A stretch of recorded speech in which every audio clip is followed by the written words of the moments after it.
annoncé, la Cour constitutionnelle siégeant en matière de contentieux des candidatures à l'élection présidentielle de décembre 2023 a tenu son audience publique sous la présidence de son président Dieudonné Kamuleta Badibanga lundi 30 octobre 2023, au cours de laquelle elle a rendu ses arrêts sur les bancs et dispositifs. Après débat et délibération et après avoir entendu tous les requérants, le parti de Fanderès et les experts de la commission électorale indépendante, la Cour s'est finalement prononcée sur les 12 affaires autrefois appelées par elle. Sur la requête de M. Seth Kikouni, après avis du procureur près la Cour constitutionnelle, la Haute Cour l'a déclarée recevable et non fondée. La Constitution de la République démocratique du Congo, spécialement son article 161 alinéa 2.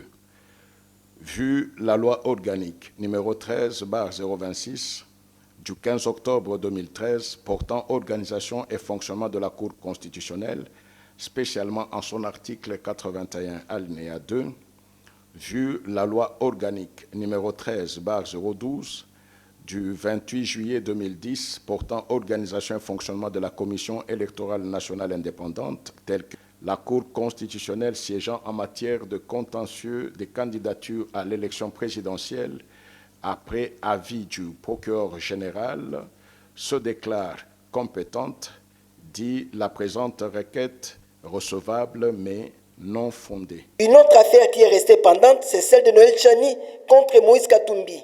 Après avis par écrit du procureur général après la Cour constitutionnelle, la Haute Cour a tout simplement déclaré recevable et non fondée la requête de Mwadian Vita.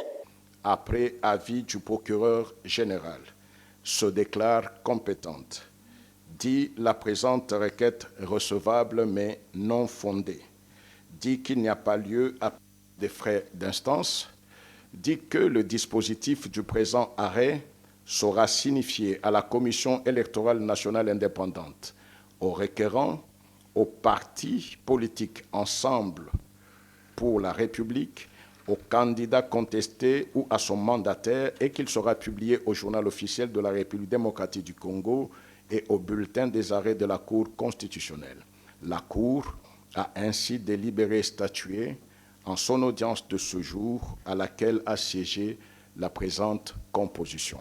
A retenu dans l'audience publique de ce lundi, la Haute Cour, par 2 de ces 12 arrêts, a repêché M. Mangila Enoch et Mme Bile Batali Joël, autrefois écartés par la santé électorale à la prochaine course présidentielle. Les arrêts de la Haute Cour étant sans appel, la liste définitive des candidats fixée par cette dernière sera transmise dans les délais pour sa publication.